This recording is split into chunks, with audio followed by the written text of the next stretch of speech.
excusar al presidente de la Autoridad Portuaria de Málaga, que no ha podido venir por motivos de agenda, que le ha coincidido con otro evento, y queremos daros la bienvenida y elegir el Instituto de Estudios Portuarios, tanto agradecérselo a la Asociación Bernardo de Gálvez como, lógicamente, también al Colegio de Ingenieros que están aquí presentes, que van a recibir el premio.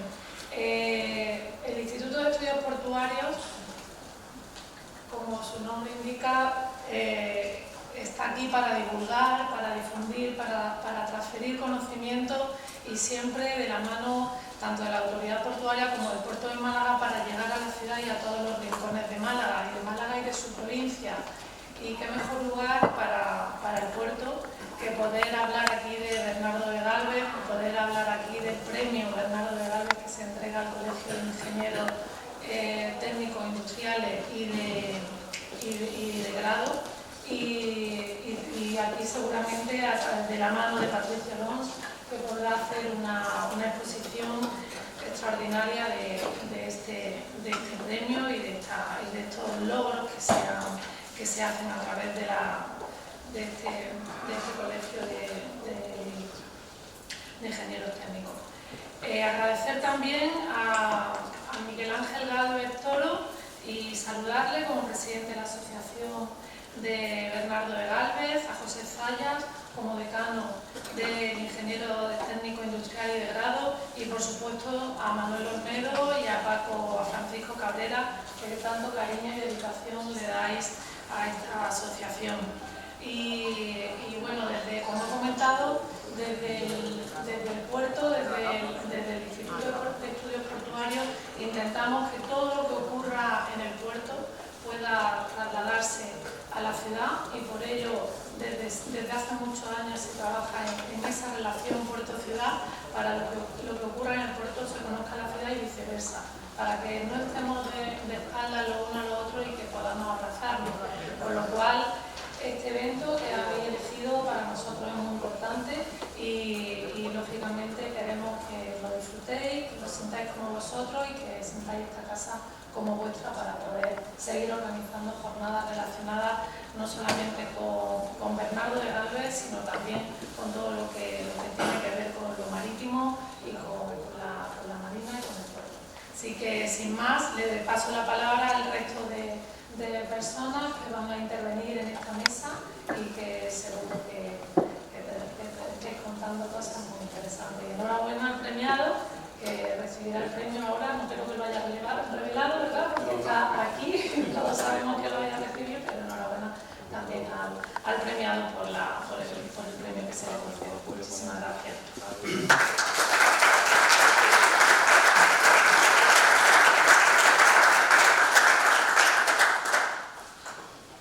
Muy bien, buenas tardes a todos y muchas gracias por vuestra presencia esta tarde aquí en el puerto de Málaga. Pilar, muchísimas gracias por la presencia y nuestra gratitud por la cesión generosa de este lugar para que podamos celebrar este acto. Me gustaría que se le hiciera llegar a Carlos para su conocimiento. Muchas gracias. Hoy entregamos el premio Bernardo de Gálvez a la dirección, al colegio de Ingenieros Técnicos Industriales y de grado. Es un premio que en teoría concedimos el año pasado, pero que con los temas de la pandemia y tal pues ha ido retrasando y hoy lo hacemos efectivo. Siempre queremos en estos actos no solamente es hacer la entrega del premio, vamos a llamarlo de una manera más seria, sino que queremos acompañarlo de un acto cultural. Y hemos tenido la suerte, la gran suerte, de que Patricio Lons, que me acompaña en la mesa, periodista argentino, historiador, pues haya tenido este día libre como para poder desplazarse hasta Málaga y estar hoy con nosotros. Yo quería saludar al subdelegado de Defensa por su presencia, al presidente de UNAMU en Málaga y a todos componentes del colegio que están hoy aquí acompañándonos. Pues muchísimas gracias por todo. Y le paso la palabra a la secretaria de la Asociación Bernardo de Gálvez para que dé lectura al acta de concesión.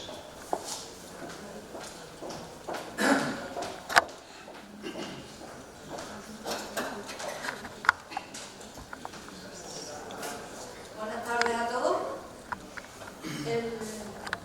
Voy a proceder a leer el acta de la Asamblea General Extraordinaria. En la ciudad de Málaga, el día 30 de noviembre de 2021, nos reunimos los miembros de la Asociación Cultural Bernardo de Gálvez y Gallardo para la celebración de la Asamblea General Extraordinaria, cuyo único punto del orden del día tiene por contenido la propuesta de concesión del 18º Premio Bernardo de Gálvez y Gallardo. Siendo objetivo esencial de esta asociación rescatar del olvido y divulgar la insigne figura de don Bernardo de Gálvez como personaje fundamental de la historia de España, y siendo indiscutible la dilatada labor de contribución al estudio y difusión de la biografía de don Bernardo de Gálvez, teniendo como principal mérito el haber iniciado la recuperación de nuestro héroe con un buen número de trabajos publicados. Una labor que viene desarrollando desde hace muchos años. Se acuerda por unanimidad conceder este 18º Premio Bernardo de Gálvez al Colegio de Ingenieros Técnicos Industriales y de Grado de Málaga. Un merecido reconocimiento que pública y formalmente debía realizar y plasmar hoy nuestra asociación.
Hola desde Washington, D.C.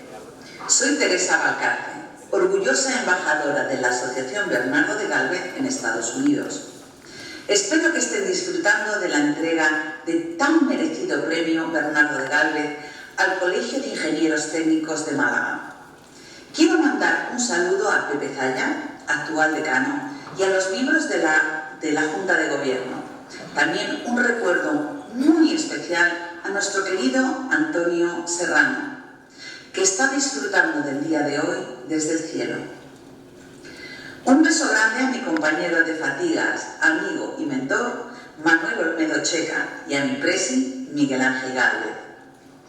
A pesar de los miles de kilómetros que nos separan físicamente, hoy os tengo muy cerca en el corazón.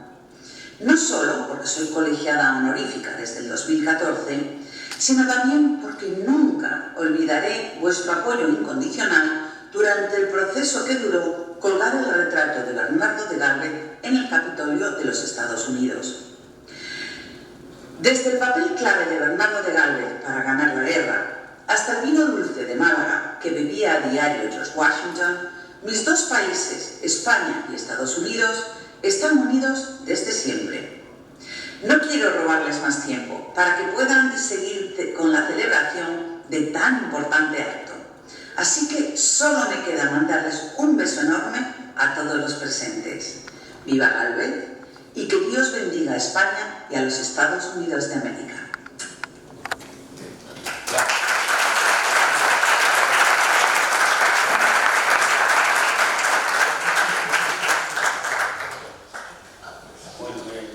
Teresa, como sabéis, es la embajadora de la asociación nuestra en Estados Unidos y fue la gran artífice de poder colgar en el Capitolio el retrato de Bernardo de Gálvez. Es además también premio Bernardo de Gálvez, el segundo premio se lo entregamos a ella, el primero se lo hemos entregado a Su Majestad el Rey Juan Carlos I y luego se lo entregamos a ella. Bien, tiene ahora mismo la palabra don Francisco Cabrera.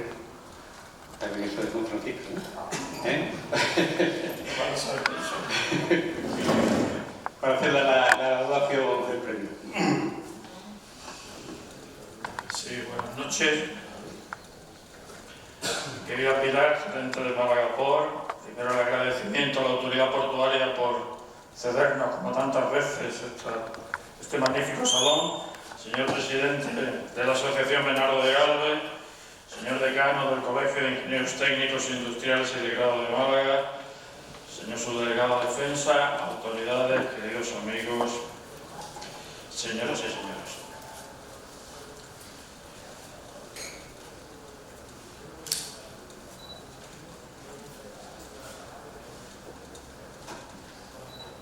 Decía mi señor Don Quijote en una de sus delirantes aventuras: gracias doy al cielo por la merced que me hace, pues tan presto me pone delante ocasiones donde yo pueda coger el fruto de mis buenos deseos. También yo, al igual que el ingenioso y famélico hidalgo manchego, agradezco al cielo y a la Asociación Bernardo de Gálvez la merced que me hacen al permitirme ejercitar mis buenos deseos, de explicarles los motivos por los cuales otorgamos un reconocimiento por nosotros tan querido a este no menos querido colegio profesional. Un colegio que desde hoy ya ocupa merecidamente un puesto destacado entre las personalidades a las cuales se les ha otorgado dicho galardón. Su Majestad el Rey Don Felipe VI lo recibió hace ya 7 años, oportunamente entregado por nuestro presidente, el coronel Don Miguel Ángel Gálvez, en un emotivo acto que tuvo lugar en el madrileño Palacio de Oriente. Un premio dicho sea de paso, de tan importante significado para todos nosotros porque recuerda la vida extraordinaria de un personaje, de un español excepcional.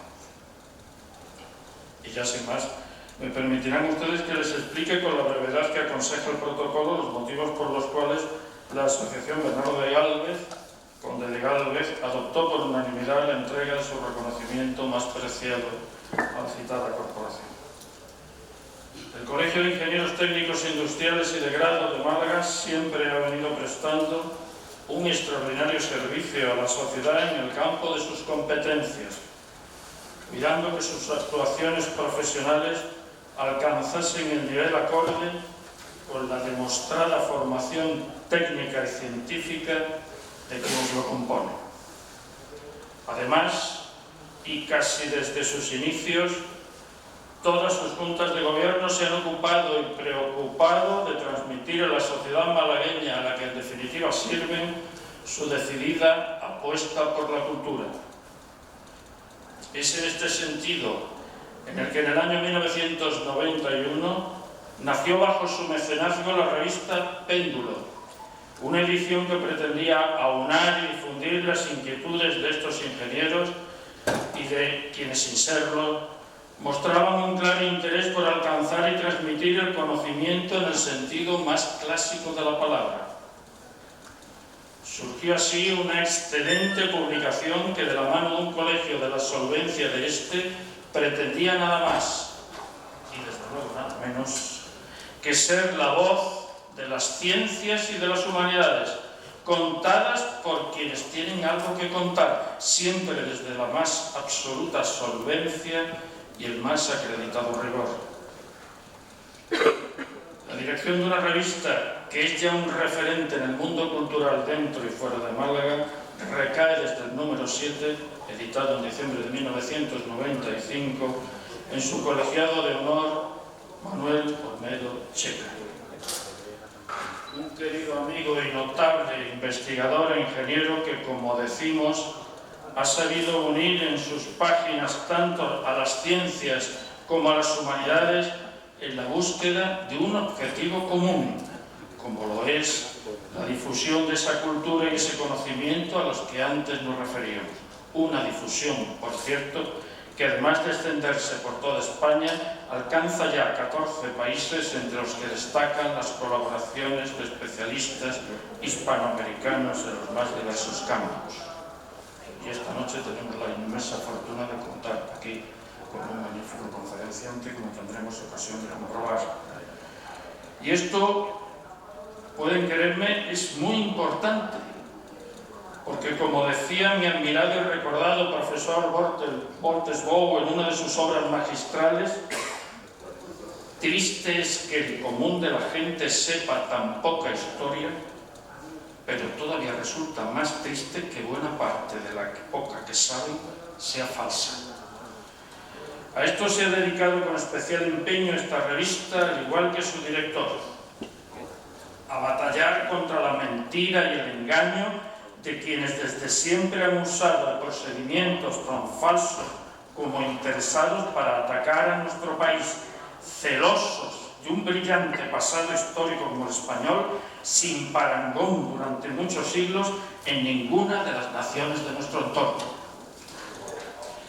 En este sentido, debemos reconocer que Olmedo impulsó desde el principio de su responsabilidad como director de la revista los temas humanísticos en general y los históricos en particular, dando entrada en Péndulo a cuantas investigaciones se han acercado referidas al inmenso papel que jugaron las generaciones que nos precedieron en la historia de España.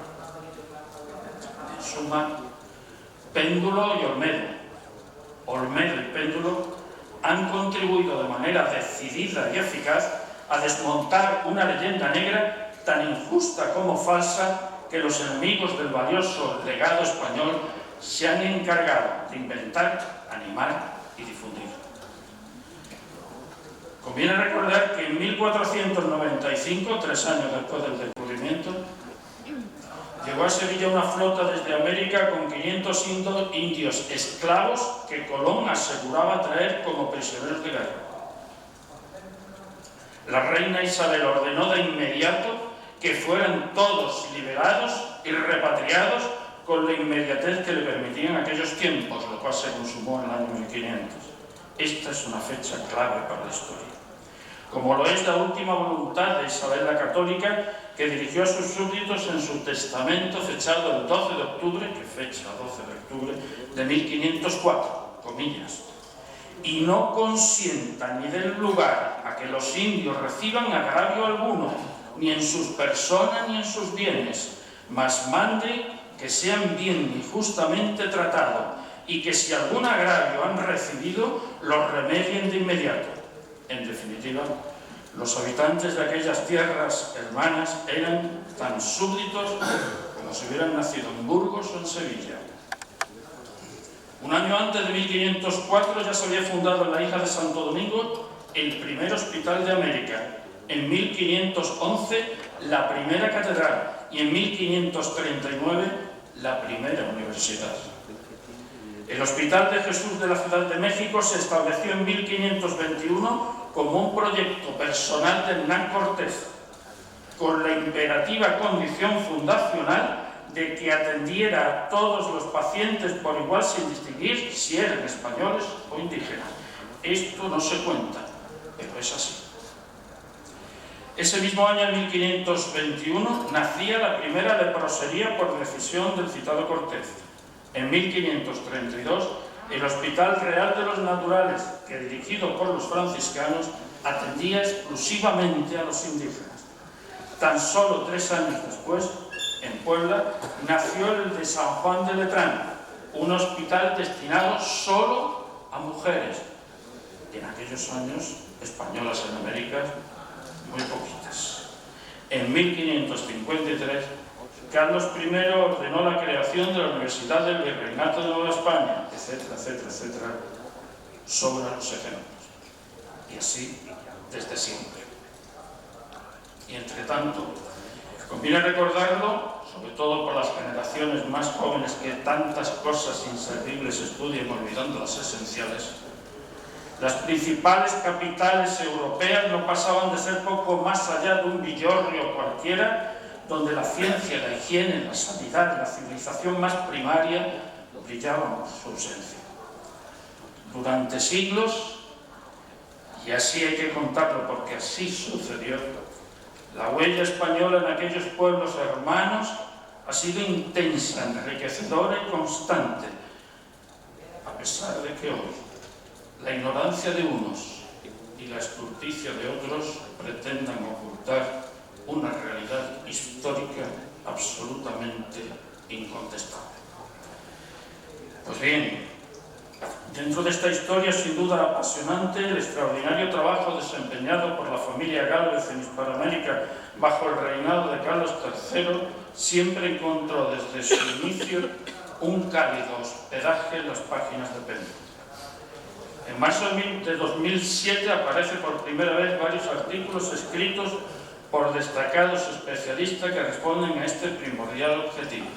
Bernardo de Gálvez y su tiempo en el ejército de Carlos III, la toma de Pensacola a través de los mapas, Bernardo de Gálvez, la ayuda de la independencia de Estados Unidos, etcétera, etcétera. Desde entonces se han sucedido en esta revista, número a número y año tras año, las investigaciones destinadas a destacar el extraordinario servicio que la familia malagueña, Gálvez en general y Bernardo de Gálvez en particular, prestaron a nuestro país en aquellas queridas y hermanas provincias de Hispanoamérica.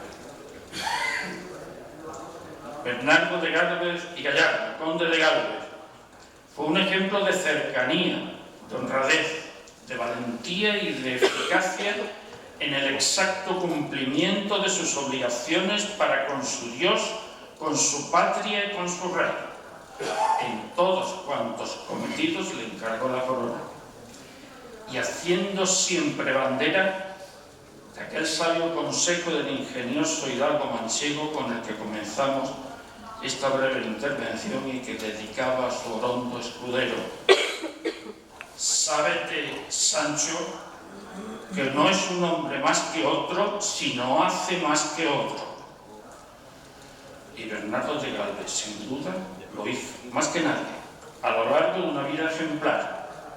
Y Péndulo, editada por el Ilustre Colegio de Ingenieros Técnicos Industriales y de Grado de Málaga, se ha hecho cómplice generoso de sus logros y de sus actuaciones sobre las múltiples facetas de su apasionante y enriquecedora biografía, a través de no pocos escritos en ella publicados. Por esta razón, la Asociación Bernardo de Gálvez y Gallardo, conde de Gálvez, encabezada por nuestro presidente, el coronel don Miguel Ángel Gálvez, al que por cierto debemos reconocer su incansable trabajo en la asociación, ha querido agradecer este importantísimo apoyo recibido otorgando a este colegio el premio que lleva el nombre de nuestra asociación. Un premio que además se plasma en un bronce modelado por el prestigioso escultor malagueño y querido amigo Jaime Pimentel. Y terminamos. Decía Cicerón que no saber lo que ha sucedido antes de nosotros es como ser incesantemente niños. En esta cruzada contra el infantilismo y la ignorancia, Péndulo nos ha acogido y acompañado durante años y años a lo largo de sus páginas en no pocas investigaciones sobre el quehacer de una familia cuyos miembros tantos y tan extraordinarios servicios prestaron a España a lo largo de sus vidas. El camino recorrido por la Asociación Bernardo de Gálvez habría sido, no me cabe la menor duda, mucho más penoso, difícil e ingrato de no haber contado con la entusiasta colaboración del Colegio de Ingenieros Técnicos Industriales y de Grado de Málaga.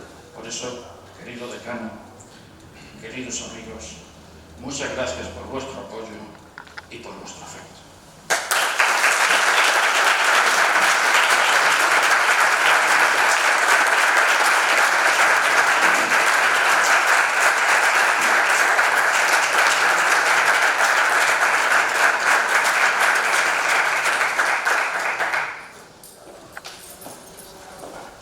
Bien, ahora pasamos a la parte más cultural del acto, que es la conferencia que nos va a impartir.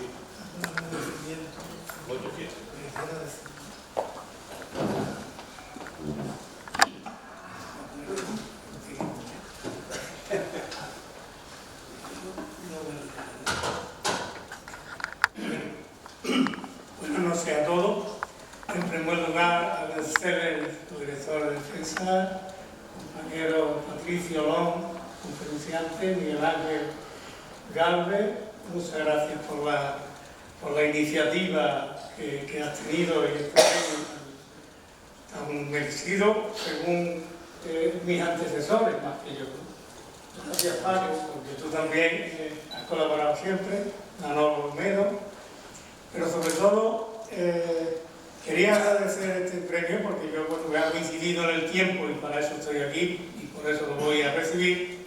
Aunque esto, como bien ha dicho Teresa Barcace, a la que le agradezco también sus atenciones, su labor y la ayuda que nos ha dado en muchos momentos y la idea para poder colaborar con la asociación.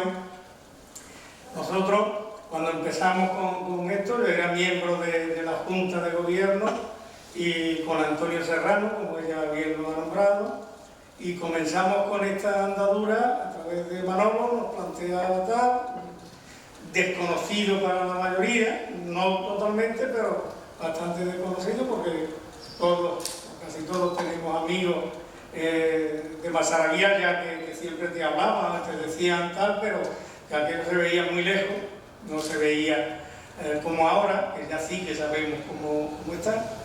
Entonces, me ha tocado a mí de recibir esto, ¿no? Pero esto tiene el esfuerzo por parte del colegio, del anterior decano, como he dicho, y de su Junta de Gobierno, porque dentro del colegio sí hemos tenido siempre la suerte, tanto estando Antonio de decano, como estando yo, como José María Alonso, si había una propuesta y tal, y se acordaba y estaba propuesto el presidente decano en ese momento, decía tal, todos estaban apoyando y Manolo puede dar fe de ello, que cuando se ha propuesto algo ha sido siempre un apoyo de toda la Junta y por unanimidad, ¿no? Entonces, es un premio que lo llevaré con mucho orgullo el haberlo recibido, pero que el colegio siempre lo tendrá allí en primera página para demostrar con el cariño que se nos da y el agradecimiento por esos comienzos. Hemos colaborado dentro de nuestras posibilidades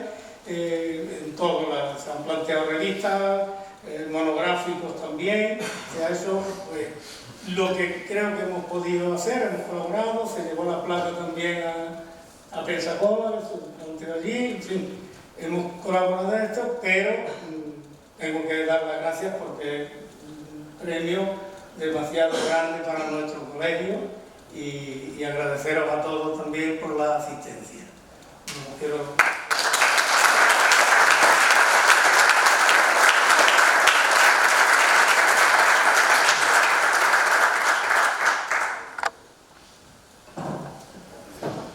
Muy bien, y ahora yo quiero presentarles a Patricio Alonso. Quiero serles sincero, hace un mes yo no conocía a Patricio Alonso. Tuve una llamada de un asociado de la Asociación Bernardo de Galvez que me llamó por teléfono y me dijo: ¿conoces a este señor? Y le dije: no tengo ni idea. Y entonces me dijo: pues métete en YouTube y lo descubrirás. Y efectivamente eso hice.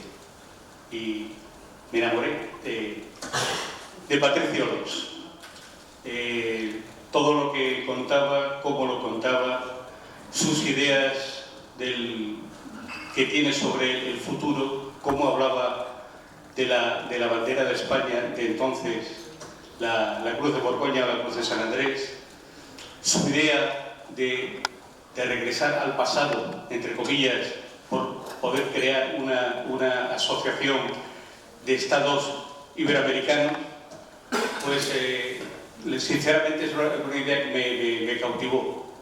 Y entonces, hablando con Manolo, dije: si tenemos la primera oportunidad para poder traer a Patricio, a ver si lo podemos conseguir. Gracias a Dios, con su apretada agenda, pues ha habido un hueco y hemos podido traerlo cuanto antes. De modo que para mí es un orgullo y un honor presentarles a este argentino, a este español americano, que es un periodista, es un historiador, es el presidente o fundador de la comunidad hispanista, un foro donde engloba a diferentes asociaciones que quieren dar a conocer su trabajo. Y les digo, para mí es un orgullo y un honor poder que esté aquí esta noche.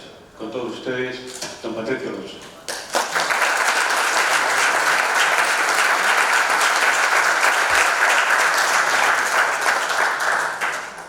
Bueno, muchísimas gracias a todos. ¿Vas a predicar algo? No sé si pasa. No se preocupe que no me haya conocido hace un mes. Hay gente que me conoce hace más tiempo, en realidad hasta me insulta, así que por lo que digo, no se preocupe. Eso sí, supongo que ya se suscribió a mi canal. Si no, está perdonado. Quiero agradecer a la Asociación Bernardo de Galvez y Gallardo, Conde de Galvez, que me haya invitado, a Manuel Olmedo y a todas las autoridades, y al Colegio Interior de Málaga. Y además, bueno, la alegría que me han dado y la sorpresa de que está entre los presentes una querida amiga y posiblemente la mejor historiadora de España, María Elvira Rocabalea. Muchísimas gracias y un aplauso para María Elvira, por favor.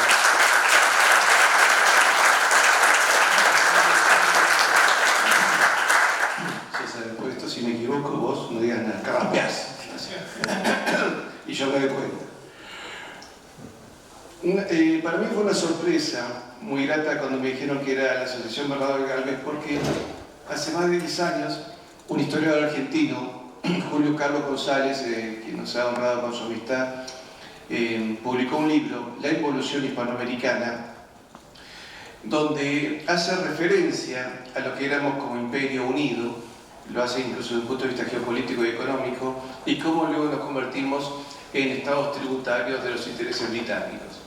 Y en ese libro, un libro enorme, más de 900 páginas, uno de los primeros nombres que aparece es Bernardo de Galvez. Para nosotros era una sorpresa porque no figuraba el procerato que conocíamos de España. Y Julio Carlos González nos produjo el mismo efecto que parece que produjo yo. Nos enamoramos todos de Bernardo de Galvez y dijimos: este hombre es extraordinario. A punto tal que hoy algunos instructores de la Policía Federal Argentina, cuando tienen algún cadete que se porta mal, la sanción es mandarlo a estudiar la historia de Bernardo de Galvez. excelente terapia porque ha producido un montón de cadetes hispanistas que han descubierto este personaje extraordinario. Entonces, el primer video va como castigo y ya después siguen solos los cadetes leyendo a este personaje que, faltándole medio cuerpo, había derrotado a los ingleses. Y por supuesto que como los argentinos tenemos una especial antipatía con los británicos, leer un héroe que lo derrotó con una diferencia de 10-1, se imagina lo que era. Nosotros teníamos un gran líder, que había sido Santiago Antonio de Liniers y Remón, conde de Buenos Aires, que había derrotado a los ingleses en 1806 y 1807. Y como yo siempre digo, para mí, que yo era muy chiquitito, la imagen cuando tenía 9 años, cuando nos enseñan en el colegio la historia de Santiago de Liniers, para mí Liniers era Batman, había derrotado 2 veces a los ingleses. Además yo vivía en una comunidad muy británica dentro del Gran Buenos Aires, por lo cual me caía muy bien. Y de grande, cuando descubrimos a Bernardo de Galvez, dijimos, bueno, este era el que faltaba de la Liga de la Justicia, ¿no? Este era Superman.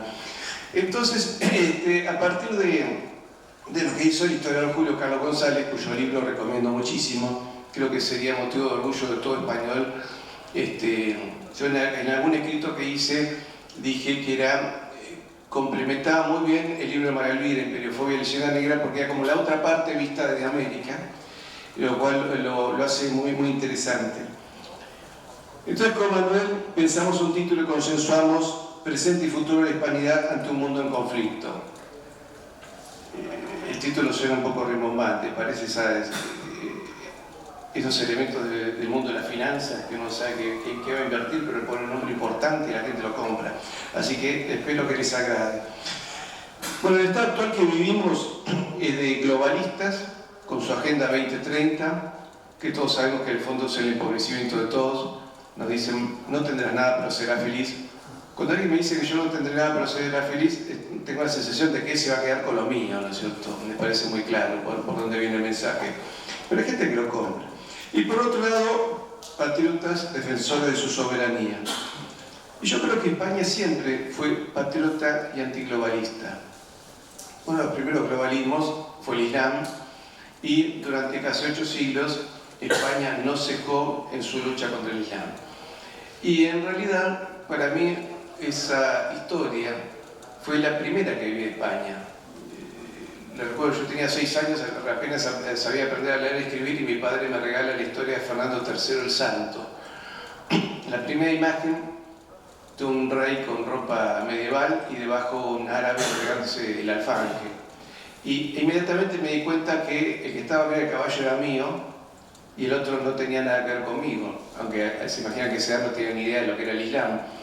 Pero inmediatamente sentí una identificación con Fernando III, al punto tal que uno de mis hijos de aquí presentes lleva como último nombre el nombre de Fernando, incluso fue elegido por él para su confirmación. Y es una figura que nos impactó desde chicos a todos los argentinos que habíamos leído esa historia, porque parece que no era el único, muchos habíamos leído la historia de Fernando III. Y la segunda lucha antiglobalista de España fue contra Gran Bretaña. Entonces, ahora, ¿dónde comienza esto? Yo creo que el génesis de nuestros problemas comienza justamente cuando se rompe la magna cristiandad europea y aparece el problema de la Revolución Protestante. María Elvira lo describió también, pero nosotros en casa era algo que lo veníamos masticando. Como soy un argentino típico, que soy una mezcla, mi familia tiene casi 1000 años de historia, pero entre mis antepasados encontré algún luterano y algunos hugonotes, lo cual me hizo comprender mejor el error y los defectos que produjo y el desastre que produjo el cisma luterano, ¿no es cierto? Que posiblemente Martín Lutero ha sido el mayor heresiarca de la historia. Y el mundo se divide, la mentalidad de los protestantes es que ellos somos salvos y nosotros somos los réprobos, y así como una suerte de seres menores, ¿no? Y lo cual le permitía a ellos ser impunes ante cualquier cosa y nosotros los chivos expiatorios de la historia. Ellos pueden mentir la historia. Veamos cómo en las 13 colonias iniciales de los Estados Unidos no quedaron indios. Se salvó Pocahontas porque lo conoció John Smith, después si no, no se salvaba a nadie. Y en cambio, en el mundo hispánico, los pueblos indígenas son hoy todavía mayoría. Vengo de dar una conferencia en Perú y me sorprendió. Todos los peruanos que conocí, en un 95%, son mestizos, casi todos hispanistas. El único antihispanista de leyenda negra que encontré es un periodista absolutamente blanco, absolutamente español, de nombre y apellido español, que es el único que me llevó a la contra.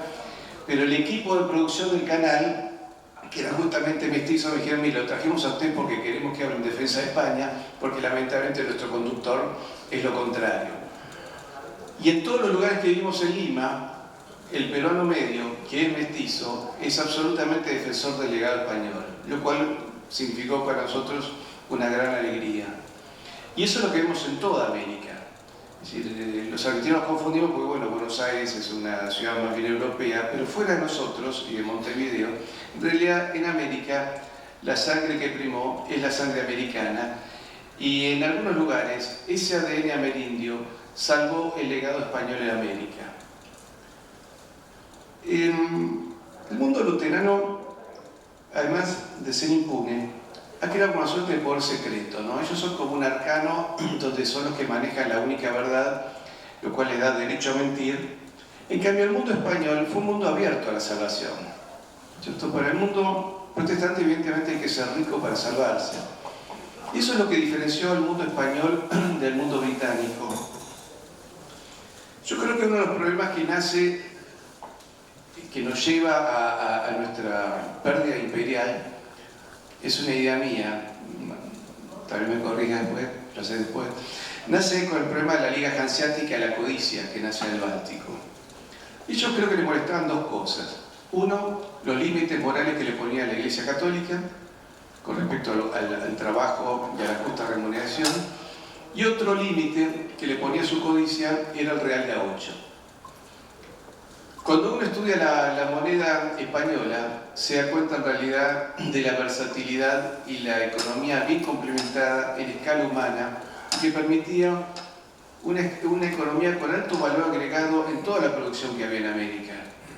Entonces, una economía con valor agregado permite realmente satisfacer las necesidades de todos los habitantes, cosa que perdimos inmediatamente con las independencias, donde nuestras economías se desacoplaron, y de ser un estado que iba desde Patagonia hasta California y Nevada, pasamos a ser 20 estados enfrentados entre nosotros.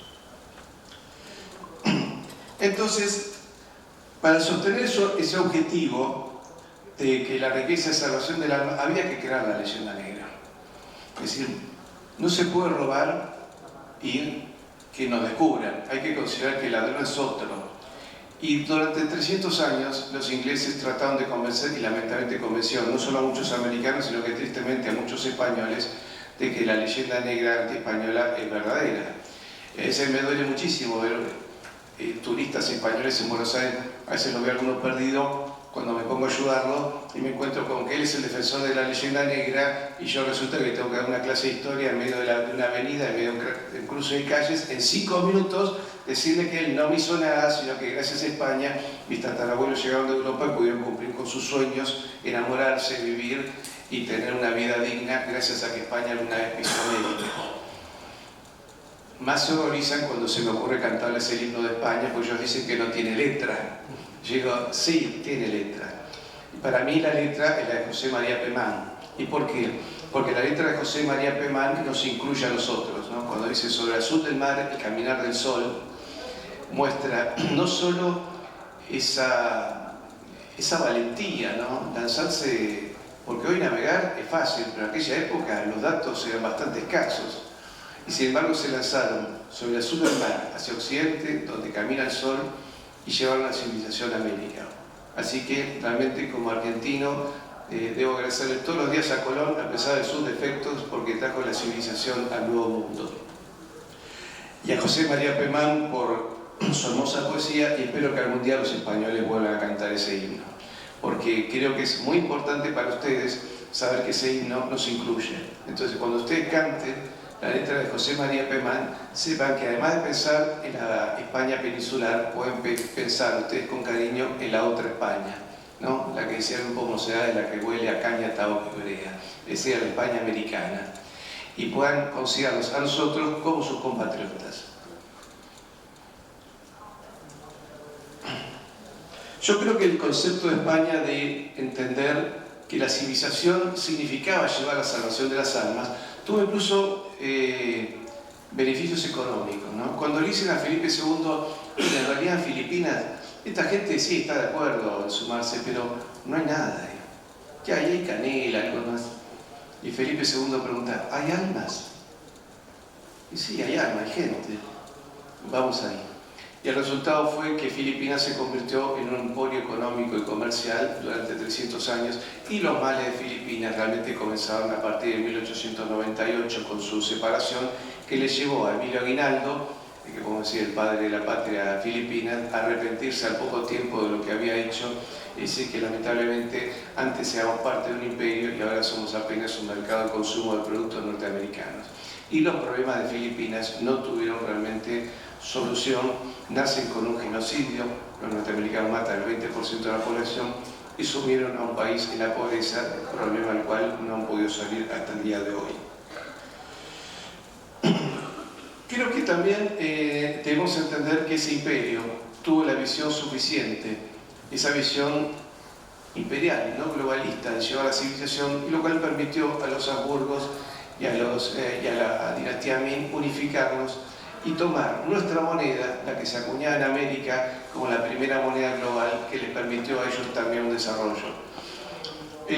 Yo pude descubrir en Argentina, en negocios de anticuarios, que había chinos que venían a comprar antigüedades chinas, y les pregunté alguna vez, ¿pero ustedes por qué compran antigüedades chinas en Argentina? Y dicen, ¿por qué estos productos que ustedes tienen como antigüedades chinas, nuestros antepasados las fabrican para exportación? Nunca fueron de consumo local. Es decir, nosotros los fabricamos para sus ancestros, pero jamás pudimos tener algunos de estos productos en nuestro mercado local. Así que ahora que vienen empresarios chinos y mucho más ricos, están comprando numerosas antigüedades en Buenos Aires porque dicen, estamos recuperando artesanías que nosotros no conocíamos, las supimos hacer para afuera y nunca las tuvimos para nosotros. Ahora, ¿cómo llegamos a esta situación de globalismo? Creo que la política de la City londinense, esa milla cuadrada tan endemoniada y tan codiciosa, planteó varios pasos para llegar a lo que hoy estamos viviendo como una agenda global e inhumana. Uno, había que destruir el imperio católico más grande en Europa, que era Francia. Dos, había que destruir el imperio católico más poderoso del mundo, que era España. Y a su vez, en esa misma maniobra, había que dominar a los dos imperios paganos más populosos, que eran India y China. El resultado de eso fue un cambio de eje económico y geopolítico. Los chinos y los hindúes, que venían con una larga experiencia comercial con África, ya en el siglo XIV, India, sobre todo la India, pero China también, comercializaba con África. Es decir, África tuvo reinos poderosos y reinos ricos. Y todo ese desarrollo les permitió a ellos, cuando conocen a los españoles, entenderse muy bien con España, ver que esa moneda les era útil, moneda que significó circular hasta 1948, cuando con la larga marcha de Mao Zedong son sacadas las últimas monedas de plata, los últimos Carolus 4 que todavía circulaban, e incluso retiran el dólar de junco, que era la moneda de plata china, que se acuña en la época de Sun Yat-sen, que es una moneda que se hace en base al modelo del real de A8. Ahora, además en ese eje geopolítico, que le costó bastante, porque incluso estaba ya a punto de caer el Imperio Español, y en 1819, cuando los ingleses le ofrecen al sultán alquilarles una región que hoy es Singapur, y le ofrecen pagar con libras esterlinas, el sultán de tonto no tenía nada, y a mí con papelitos de colores no me vienen, me pagan con 5.000 pesos de plata española. Por supuesto que alquilarle algo a los ingleses, saben cómo es, uno le alquila la piecita del fondo, cuando uno se fue a hacer las compras, avanzaba hasta la cocina, pero después se encuentra sin nada. Ese fue el resultado, pagaron una sola vez los ingleses, nunca más pagaron una segunda cuota. Y sin embargo, vemos cómo, aún cuando ya estábamos en los últimos estertores del imperio, todavía esa moneda servía. Nos llamó hace poco la atención una película que se llama Silverado, donde actúa mi compatriota Viggo Mortensen, que imagina una carrera del mundo árabe, una carrera que parece que nunca existió, está ambientada por el 1860-1880 y le ofrecen un premio en moneda de plata española. Y ya estamos hablando, ya había caído buena parte del imperio, solamente quedan Puerto Rico, Filipinas y Cuba. Sin embargo, vemos que el prestigio de la moneda española siguió, en realidad sigue hasta hoy, porque las dos barras las vemos no solo en el dólar, sino que hasta las vemos en el Bitcoin, ¿cierto? Y el modelo de dividir la moneda en octavos siguió en Wall Street hasta el cambio de siglo. Así que como vemos, todavía hoy el modelo español de moneda tiene su impacto. Y actualmente hay empresarios españoles que están diseñando el cripto real de plata. Es decir, están haciendo una criptomoneda sostenida en moneda de plata para que la moneda tenga un valor concreto en el mundo de las criptomonedas. Quiere decir que, evidentemente, el legado económico de España es un legado que parece estar destinado a no morir y, de alguna manera, cuando parecemos que estamos en el final de nuestra civilización, de alguna manera estamos resucitando. La cuestión es que, para cerrar ese cambio de eje económico, en América se produce una fuerte influencia de las logias que cambiaron la educación y empiezan a fomentar la leyenda negra, sobre todo en algunos casos como España, que al poco tiempo de la independencia comienza a fomentarse la leyenda negra y luego ya con los emigrados españoles posteriores a la guerra civil aumenta mucho más. En Argentina nosotros no tuvimos educación de leyenda negra. A mí desde muy chico me enseñaban que yo tenía mi patria Argentina y mi madre patria España. Y la figura madre patria figuraba a lo largo de toda la escuela primaria y en parte de la escuela secundaria. Y de chico me enseñaron que nosotros habíamos peleado, como verán, yo tengo aquí las gloriosas aspas de Borgoña, porque es bandera oficial hoy del ejército argentino. Hay 5 unidades del ejército argentino que todavía desfilan con esta bandera, y el regimiento de infantería Patricios, que se destacó contra los ingleses en 1806-1807 y en la guerra de Malvinas en 1982, todavía hoy desfila con 2 abanderados. Uno que lleva la bandera azul, celeste y blanca con los colores de la Orden de Carlos III, es decir, una bandera borbónica, y el otro abanderado lleva la gloriosa Cruz de San Andrés, porque con esa bandera se peleó en Buenos Aires. Y a su vez desfilan a los compás de marcha generala, con pompón borbónico, roja igual de la cintura y recitando las ordenanzas de Carlos III. Eso es hoy todavía el ejército argentino. Quiere decir que España, en América, en Buenos Aires, todavía no se ha muerto.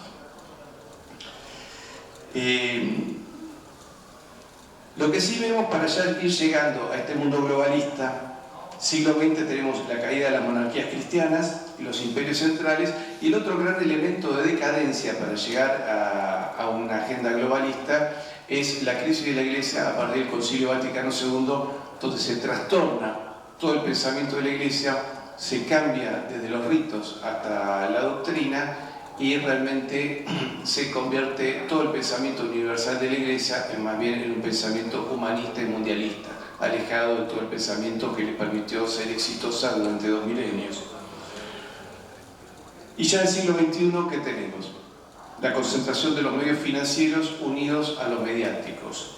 ¿Eso qué ha producido? Bueno, una demolición programada de los estados, la primera que recordamos evidentemente es la Unión Soviética, pero hoy tenemos que todos los estados en América vienen siendo demolidos. Y de hecho, notamos que en los últimos años los gobernantes que tenemos en casi todos nuestros países americanos en realidad ya no pertenecen a una tradición política, sino que buena parte de nuestros gobernantes parecen salidos de un instituto neuropsiquiátrico. Es decir, vemos buena parte de los presidentes de América y nos dan muchísima vergüenza. No digo nada de los españoles porque presumo que usted está muy feliz con sus políticos, ¿no es cierto? Así que no voy a andar haciendo ningún comentario en casa ajena porque seguro que se van a ofender. Pero realmente tenemos algunos presidentes de América que parecen personas con problemas de software, ¿no es cierto? Están como mal programados. Alguien le sacan la batería, hacen cosas que rayan en lo ridículo. Y entonces en esta situación también, ¿cuál es el otro proceso de demolición? ¿No? Ese proceso de demolición de la familia y el sometimiento de los individuos.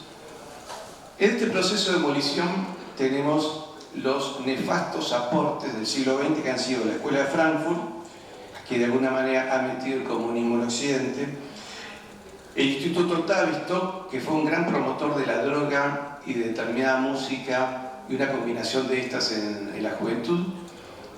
Y el otro proceso que vemos es lo que se conoce como ventana de Overton, que permite en un proceso de 2 generaciones, por lo menos 40 años, cambiar absolutamente los valores. Hoy nosotros vivimos una legislación y se han aprobado determinadas leyes que cuando éramos chicos nos hubiesen resultado impensables, ni siquiera imaginables. Sin embargo, hoy lo tenemos. Y además con un sistema de leyes que ni siquiera se las puede criticar, así que hoy en España ya no sé qué cosas puedo decir, qué cosas no puedo decir, porque me han advertido, guarda, no digas esto, guarda, no digas aquello, con lo cual se muestra que en Occidente prácticamente vivimos una situación de censura y la libertad de prensa, digamos que está un poquitito opacada. Hoy hemos llegado a un mundo donde yo creo que vivimos un mundo donde la psicopolítica ha logrado invertir la verdad y la mentira, ¿no es cierto? Y es lo que estamos viendo. Y de ahí que nos hemos alejado muchísimo de aquellos valores fundacionales que Isabel y Fernando encarnaron para España y para América. Y cuando digo de nuestros primeros gobernantes, hay historiadores argentinos que cuando hacen la lista de los gobernantes de Argentina, inician con Isabel y Fernando. Luego viene toda la lista de reyes y finalmente los presidentes ya posteriores a la secesión de América. Pero los primeros gobernantes que tuvimos en América fueron Isabel y Fernando. Porque si no, caemos como un error que tenemos siempre en América, hablamos de fecha fundacional con la fecha de la independencia, ¿cierto? Entonces parece que Argentina nació en 1816 y aprendió español de casualidad, ¿no es cierto? Dice un amigo mío, y parece que si España no pasó es porque vino una gaviota española, se le cayó un diccionario español charrúa, le cayó en la cabeza a un indio, solito vio que esos dibujitos eran letras y aprendió a hablar. No, no es así. Vino España, hizo su esfuerzo y España se traslada con su sangre, con su alma, con su inteligencia, con sus hombres, con sus mujeres que se destacaron en todas las áreas del saber y tan generosa fue que había más universidades en América que en España, se compuso más música barroca en América que en España y justamente me decían, tanto los peruanos como los mexicanos están muy orgullosos de ellos. Nosotros somos los grandes defensores del barroco español en América porque España nos enseñó y porque gracias a ello nosotros pudimos componer y amar esa civilización. Finalmente estamos llegando a una situación donde el mundo vemos que el poder está privatizado, ¿no es cierto? Siempre hablamos de la Reserva Federal como poder financiero privatizado, pero hoy vemos que también la OMS, Davos o Bilderberg también son elementos del poder privado. Y hemos llegado también a un sistema de censura informativa, ¿no es cierto? Hoy, lamentablemente, hasta de la Santa Sede se ha sugerido digamos, la censura en las redes sociales, ¿no es cierto? Eso a mí como argentino se imagina que me provoca un doble dolor, ¿no es cierto? Y vemos que los estados, los medios y la iglesia justamente han creado un mensaje único. Finalmente hemos llegado a una situación con una guerra en Europa que está con un final abierto. A mí me sorprende cuando la gente opina sobre ese tema a favor y en contra, parece que nos hemos vuelto todos eslavófilos, y en realidad es un tema bastante complejo que no sabemos cómo va a terminar. Pero yo creo que en esta circunstancia España tiene una oportunidad de oro. La oportunidad de oro en este momento en que Europa está sometida por la crisis de energía y de alimentos, España tiene una oportunidad de oro para aliarse con América. Si nosotros aprovechamos esta ventana de oportunidad, que son pocos años que tenemos, creo que si los pueblos hijos de España y la España peninsular nos planteamos realmente cuáles son los valores que nos unieron, vamos a tener una oportunidad de restaurar nuestra sociedad. Y para eso tenemos que pensar en algún momento en una moneda única, en investigaciones en conjunto, en tener un cine en común, ¿cierto? Si Estados Unidos con 350 millones de habitantes tiene Hollywood, los hindúes con mucha inteligencia dijeron, si nosotros tenemos 1100, ¿por qué no podemos tener nuestro cine? Hoy el cine hindú produce más cine que Hollywood. ¿Cómo es que nosotros, con los 700 millones hispanohablantes y 200 millones de lusoparlantes, que es una lengua hermana, cómo es que no tenemos una industria cinematográfica que reivindique nuestros valores, nuestras glorias, nuestros triunfos y todo aquello que nosotros somos capaces de hacer? Y además necesitamos un cine que reivindique nuestra manera de ser. esa manera de ser donde se valora la familia, donde se valora la amistad, donde las personas valen más que el dinero.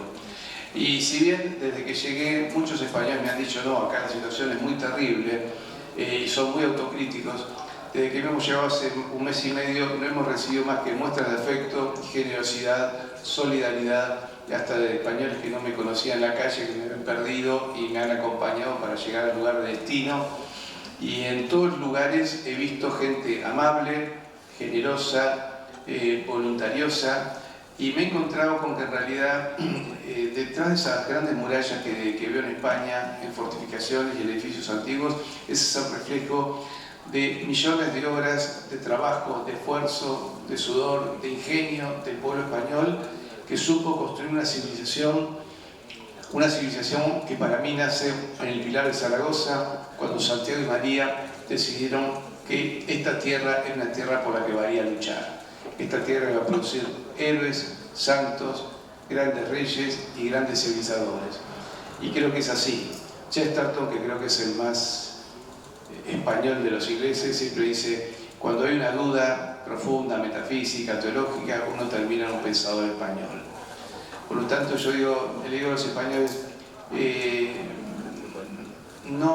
primero no le crean a la televisión, miren las paredes, miren lo que construyeron.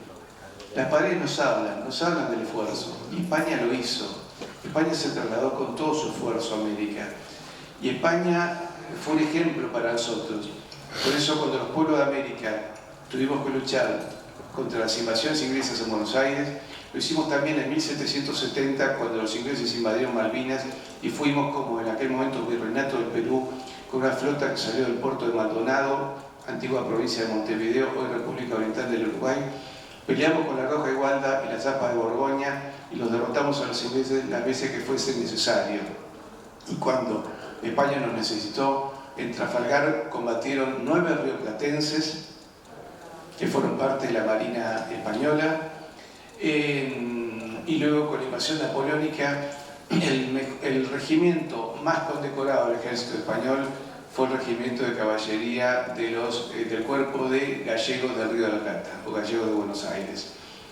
Los generales españoles de caballería decían que no habían visto jinetes como los rioplatenses, y fue el regimiento que más se destacó. Y luego, en las guerras fratricidas que tuvo España, también el general más condecorado del ejército de España, con 9 laureados de San Fernando, nació en el Río de la Plata, en la provincia de Córdoba del Tucumán, el general Gutiérrez La Concha. Así que, como ven, los argentinos algún ruido teníamos que hacer en España, lo hicimos cuando éramos españoles, lo seguimos haciendo. En la guerra del IFNI también participaron argentinos, y cuando la piel de toro se teñió de rojo, lamentablemente, en los años 30, también vino la Marina Argentina a rescatar españoles.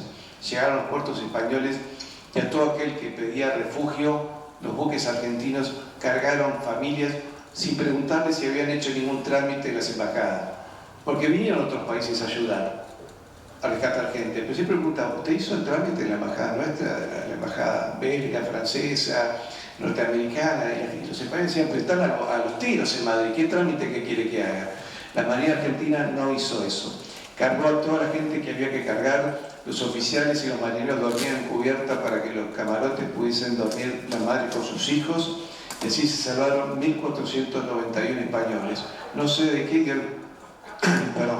ideología eran, no sé qué pensaban, simplemente eran españoles necesitados. Y cuando en 1898 se produce la guerra de Cuba, Buenos Aires y Montevideo se hacían colectas porque había que juntar dinero, porque debíamos comprarle un buque a España, queríamos comprar una fragata de guerra, lo veíamos como una obligación. Y así seguimos, porque en 1982, cuando Argentina se vio en la difícil situación de tener que enfrentar el poder británico, 22 españoles que vivían en Buenos Aires, que eran miembros de la Marina Mercante, a los cuales se les dio la posibilidad de bajar de sus buques, se les dijo que no estaban en absoluto obligados, había 23 españoles, se les dijo que no estaban obligados a combatir, y todos dijeron: sí, estamos obligados a combatir por Argentina porque somos españoles. Solamente se logró bajar a uno porque la Marina Argentina descubrió que era único sostén de familia, y que tenía una madre muy grave, y a él fue el único que se dijo: usted no puede subir. Pero si no, también hubiese estado con nosotros. De esos 22 españoles, 2 cayeron en combate. Amén de los cientos de españoles que se presentaron a los consulados argentinos en Madrid y en Barcelona. Así que vaya para todos aquellos españoles que sangraron y murieron junto a nosotros en 1982 mi agradecimiento. Yo espero que esta Agenda 2030 tan nefasta que nos están promoviendo sea derrotada justamente por los valores de la hispanidad. Creo que si nosotros vemos aquellas cosas que nos hicieron grandes como naciones, como pueblos, como civilizaciones, que nos permitió saltar de la tribu a la aldea, de la aldea al reino, del reino al Estado-Nación, vamos a poder crear un futuro de restauración. El mundo no necesita revoluciones, necesita restauraciones. Yo siempre imagino 3 cuevas en España. Una, la cueva Altamira, donde aquel antiguo habitante de esta tierra decidió mostrar que no era un animal, era un hombre con alma, y pudo plasmar en la cueva de Altamira su actividad diaria. A mí me parece un salto extraordinario el que hizo ese hombre. La segunda es Covadonga, donde don Pelayo, a pesar de que el Popa le dijo que se rendiera, dijo no, él tenía muy claro lo que era, e inicia la recuperación y la reconquista de España. Yo creo que estamos viviendo la caverna de Platón, ¿no es cierto? Estamos enseguecidos por luces que nos engañan, que nos muestran una realidad diferente, pero en algún momento yo veo que hay españoles que están saliendo de la caverna, ven la realidad, vuelven y le avisan a sus amigos. Platón dice que cuando volvían y decían la verdad, los demás lo rechazaban. Pero bueno, como los españoles son un pueblo que no se rinden y los argentinos tampoco, seguiremos insistiendo hasta que los españoles descubran cuál es su realidad, cuál es su grandeza, y que vean que en realidad lo que hizo España es una obra única. La historia de España y la historia del mundo. El 60% del globo terráqueo fue descubierto o conquistado por España. El Océano Atlántico y el Océano Pacífico fueron 2 grandes lagos españoles. Cuando vean ustedes un mapa del continente americano, no vean 20 países, vean aquel imperio español que ustedes lograron, que lograron sus mayores. Y a ese ejemplo hay que seguir. Por eso les recuerdo, queridos españoles, queridos compatriotas, que nuestros hombres en la guerra de Malvinas, cuando peleaban, gritaban, cuando nuestros pilotos de combate se lanzaban sobre los buques ingleses, gritaban por la Virgen de Loreto. Y ese es un legado español. Y el teniente Esteves, muerto en combate, le escribió a su padre antes de morir: papá, estoy muy orgulloso de venir a pelear y a recuperar las islas. Y gracias por hacerme argentino, católico, de sangre española. Así que, queridos amigos, si nosotros rescatamos los valores grandes que hicieron España, aquellos valores que se iniciaron con la Reconquista, aquellos valores que también tienen su inicio en el Pilar de Zaragoza, aquellos valores que Isabel y Fernando llevaron la civilización al Nuevo Mundo, si redescubrimos esos valores, tenemos que tener más de un motivo para estar orgullosos. Es mucho más serio, más importante y vale más la pena ser español que ser inglés, ruso o francés. Y si descubrimos todo eso, queridos amigos, tenemos un futuro venturoso, y la hispanidad será el ariete contra el mal y será el sable restaurador de la obra de Dios en el mundo. Muchísimas gracias.